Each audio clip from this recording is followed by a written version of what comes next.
Bonjour les amis, le point sur les dispositifs actuels pendant cette crise pour les entreprises, les TPE, PME et les ETI. Ça parle pas digital aujourd'hui. On est en temps de crise, discute avec beaucoup de dirigeants qui se posent des questions sur tous ces dispositifs pour pérenniser l'activité de leur entreprise. Il y en a un petit peu dans tous les sens et je voulais les structurer et les lister avec vous pour que vous sachiez quoi prendre, comment prendre. Je pense que mon décor de je travaille de chez moi est en train de devenir la norme. Vous êtes dans le même cas que moi, j'espère que vous allez bien. J'espère que vous prenez soin de vous, j'espère que vous tenez le confinement, il le faut, c'est important.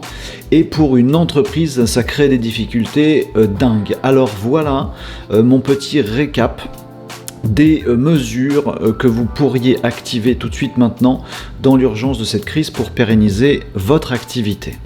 Prenez de quoi noter, mon objectif c'est de vous lister les choses qu'on doit tous regarder en ce moment. Peut-être qu'il y aura des approximations, peut-être que dans les jours prochains, des dispositifs vont changer, modifier. Peut-être qu'il en manque et qu'il y a d'autres dispositifs qui vont apparaître dans les jours prochains, sûrement, on l'espère. Complétez dans les commentaires où que vous voyez cette vidéo, il y a des commentaires en dessous. Complétez cette vidéo pour que ça puisse profiter à tout le monde. Merci par avance. Alors, les dispositifs que je vous conseille de regarder. On va faire 4 grands chapitres pour parler de ces dispositifs-là. Ces 4 grands chapitres, je les mets dans un ordre qui me paraît logique quand on doit faire front là, tout de suite, maintenant. Le premier ensemble à faire tout de suite maintenant dans l'urgence pour gagner du temps, c'est tout ce qui concerne les reports d'échéance. Le deuxième ensemble, c'est tout ce qui vous permet d'adapter maintenant les ressources de votre activité, limiter les charges pour pas avoir un poids trop fort à porter. Ce sont les 2 urgences. Le troisième ensemble, c'est comment aller chercher des aides pour traverser cette crise, maintenant que vous avez gagné du temps et des charges, traverser cette crise et puis préparer un petit peu la suite. Et dernier ensemble, tout ce qui peut concerner les litiges. Je vous conseille vraiment de voir les choses dans ce sens-là. De d'abord gagner du temps, ensuite gagner de la charge et enfin choper des aides. Les problèmes, on les a tous de toute façon, donc on va les gérer plus tard. On attaque le premier bloc avec, dans les reports d'échéance, les charges sociales. Vous pouvez les repousser, les reporter dès maintenant. Tout ce qui est URSSAF, retraite complémentaire, etc. Vous en faites la demande et vous reportez. Si vous avez passé votre échéance, vous pouvez demander une rétroaction là-dessus. Donc là, c'est l'essentiel quand on est une grosse boîte ou une boîte de service, d'aller là-dessus. Petite parenthèse pour les indépendants, cette vidéo s'adresse plutôt aux grosses entreprises, mais les indés, a priori de ce que je sais, ne seront pas prélevés de ces charges-là. Donc demandez d'abord le report des charges sociales pour vous donner de l'air. Ensuite, si vous êtes soumis à l'impôt, si vous payez de l'impôt, si vous avez un crédit d'impôt en ce moment, vous avez également un report que vous pouvez demander pour gagner du temps. Les crédits que vous avez en cours sont également reportables. Alors il faut en faire la demande, d'après ce que je sais, c'est pas automatique, mais vous avez 6 mois de délai. Faut appeler votre organisme de crédit, votre banque ou je ne sais qui, et leur dire voilà, moi je demande ça maintenant, merci de me répondre, me valider le truc. Pendant les 6 prochains mois, je ne rembourserai pas mes emprunts et ça redémarrera uniquement dans 6 mois. On peut le demander. C'est un dispositif qui est discutable, faites attention parce que ça veut dire que vous repoussez d'autant. Alors si tout vous tombe sur la tronche dans 6 mois, c'est peut-être pas l'idéal pour la sortie de crise. Il y a un autre dispositif pour les crédits bancaires notamment, c'est de retravailler l'échelonnement des crédits. Si vous avez un crédit à ce jour qui court encore pour dans 3 ans, vous sollicitez le médiateur et avec votre organisme bancaire, vous pouvez dire plutôt que de le mettre sur 3 ans, je vais le mettre sur 4 ans. Ça vous permet de lisser les choses. Donc il y a le report de 6 mois dont je vous ai parlé et puis il y a aussi le fait de pouvoir rééchelonner ces crédits en ce moment. Et enfin, la dernière petite chose, c'est tout ce qui est loyer, EDF, toutes ces choses-là. Clairement, ça c'est de la solidarité. C'est pas l'État qui s'en mêle, à moins que votre bailleur ce soit l'État. Mais sinon, en fait, vous demandez à votre proprio, enfin celui qui vous loue vos locaux aujourd'hui, si vous en avez, vous lui faites une petite lettre et vous l'appelez. tout simplement pour dire voilà, dans cet élan de solidarité, est-ce que vous seriez OK pour reporter mes échéances de loyer? C'est un dispositif. On a pensé un moment que l'État allait payer le loyer de tout le monde, c'est pas le cas. Vous vous arrangez avec votre proprio. Les charges sociales, les échéances d'impôts, le report des encours de crédit, le rééchelonnement des crédits que vous avez en cours, les loyers, voilà ce qui peut vous permettre de gagner du temps. Faites ça d'abord. Faites tout ce qu'il faut dans ce premier ensemble tout de suite maintenant et juste après, vous attaquez le dossier adaptation des ressources, qui est aussi à faire dans l'urgence tout de suite maintenant. Dans ce volet-là, on a plusieurs dispositifs possibles. Bien sûr, l'arrêt de travail, donc il y a un dispositif particulier. On peut utiliser l'arrêt de travail, ce qui est classiquement l'arrêt de travail quand on est malade. Bien sûr, dans le cas où vous avez des salariés qui sont malades, ils demandent un arrêt de travail, et voilà, surtout vous les protégez d'abord eux. Mais vous pouvez aussi faire jouer ce dispositif arrêt de travail quand il s'agit de garder à la maison des enfants de moins de 16 ans. Et qu'on ne peut pas télétravailler. Alors on ne peut pas télétravailler, ça marche aussi quand matériellement on peut télétravailler, j'ai bien un ordi, j'ai bien une connexion, mais en fait on ne peut pas exercer son travail. Si vous êtes commercial itinérant sur la route à aller voir vos clients tout le temps, vous ne pouvez pas en télétravail faire votre boulot, même si vous avez ce qu'il faut à la maison. Donc vous pouvez activer ce dispositif-là quand c'est le cas. Bien sûr, un seul parent au foyer, le but c'est de s'occuper des enfants, c'est pour ça qu'on est en arrêt de travail, c'est pas pour autre chose, donc il n'y a pas les deux parents, ils se relaient bien sûr, hein, vous pouvez mettre en place tout ce qu'il faut là-dessus. Il y a un délai qui est de 14 jours ou 20 jours, je ne sais plus exactement, en tout cas ça peut être renouvelé, ça reste un arrêt de travail pour répondre à cette situation de crise. Le deuxième dispositif, c'est celui du chômage partiel. Le chômage partiel, vous pouvez le faire appliquer, bien sûr, si vous avez une baisse d'activité. Hein, si vous n'en avez pas, il n'y a pas de raison. Protégez l'emploi d'abord, c'est ça qui est important. La santé des gens et l'emploi, parce qu'il va falloir sortir de cette crise. Chômage partiel, ça s'applique à des catégories de personnel. Vous pouvez, par exemple, avoir votre prod qui tourne, pas de chômage partiel pour tous les gens qui sont à la prod, et votre commercial qui est à l'arrêt total, chômage partiel pour votre service commercial. Vous pouvez pas dire telle personne je le mets en chômage partiel, puis son voisin qui fait le même boulot, non, ça marche pas comme ça.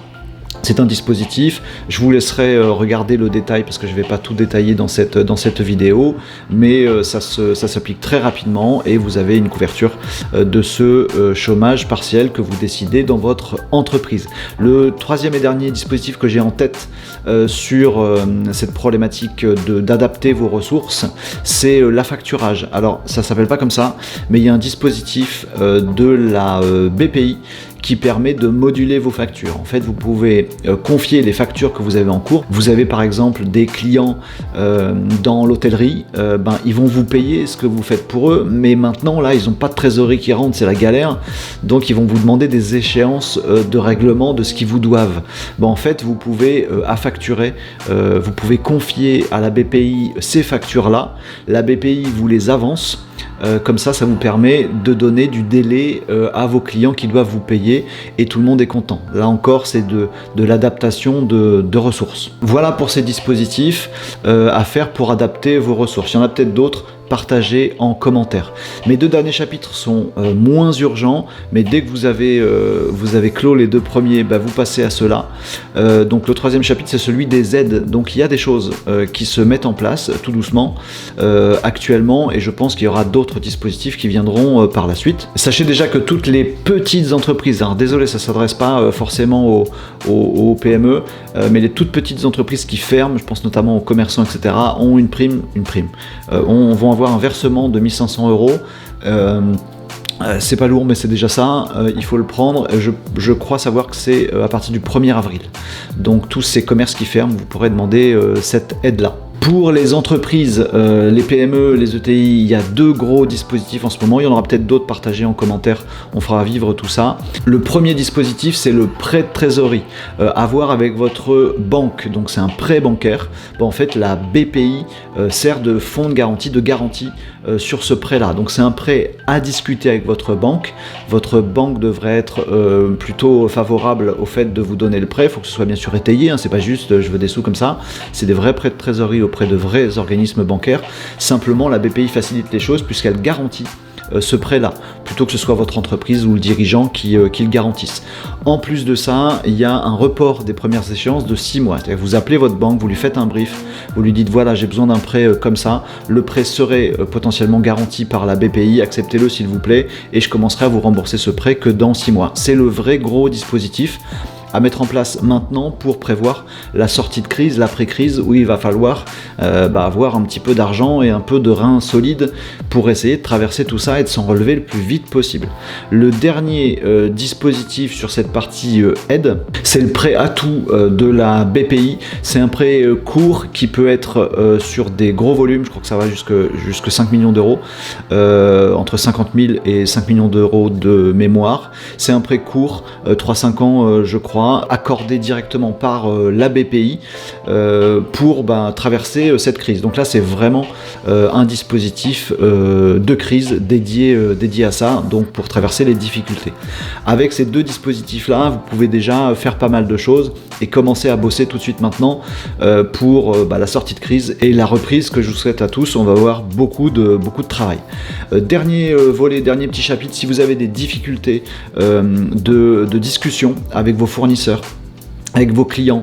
Je sais qu'on on essaye tous d'être solidaires et d'être compréhensifs, les entreprises les unes avec les autres, mais il y a des difficultés. Il y a, il faut que tu me fasses ce travail, mais je peux pas te payer maintenant. Bah oui, mais moi-même je suis en galère.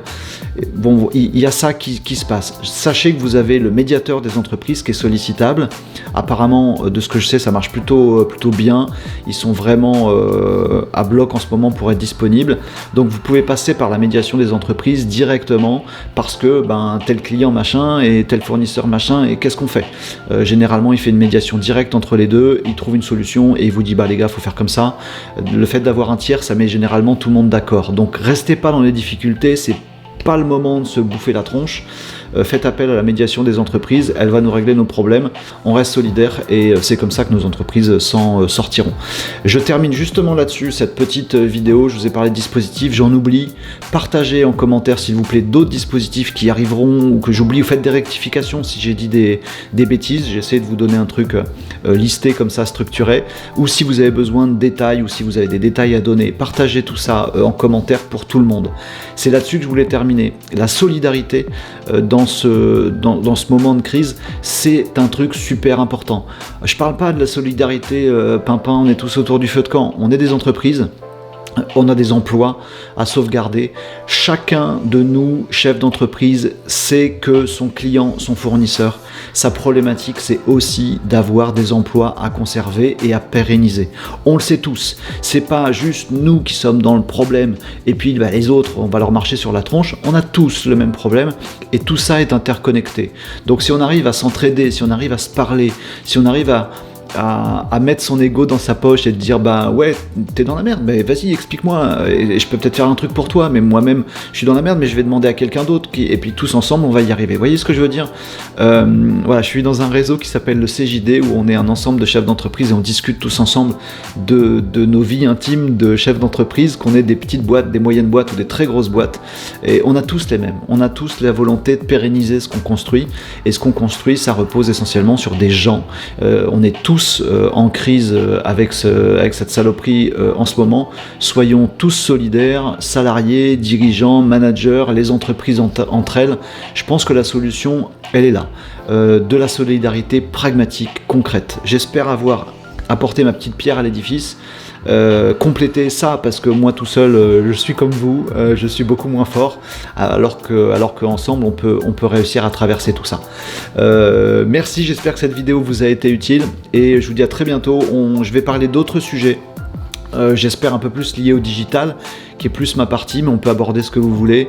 Qu'est-ce qu'il faut faire avec le digital pendant cette crise? Comment on prépare la sortie de crise? On se prépare encore des nuits courtes parce qu'une fois qu'on aura digéré tout ça, il faudra tout de suite se remettre au boulot pour préparer la sortie de crise et on en sortira grandi, renforcé, et il faudra bosser encore plus pour assurer la suite. Donc je ferai d'autres vidéos sur d'autres sujets qui, j'espère, vous intéresseront, vous dirigeants d'entreprise. Faites tourner, faites passer, partagez à d'autres boîtes, parce que tous ensemble on est plus fort, on est plus intelligent, on est plus agile, et c'est ce qu'il faut pour passer tout ça bien comme il faut. Merci et je vous dis à bientôt les amis.